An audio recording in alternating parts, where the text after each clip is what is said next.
நிலவின் ஒளியை பிடித்து பிடித்து பாலில் நனைத்து கன்னங்கள் செய்து விட்டார்.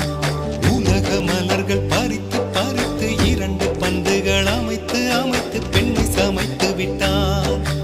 அழகு என்பது ஆண்பாலா பெண்பாலா என்பதில் எனக்கு சந்தேகம் தீர்ந்தது. அழகு என்பது நிச்சயம் பெண்பாலடா.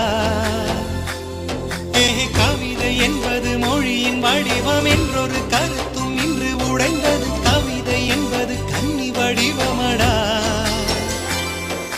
மின்னலை பிடித்து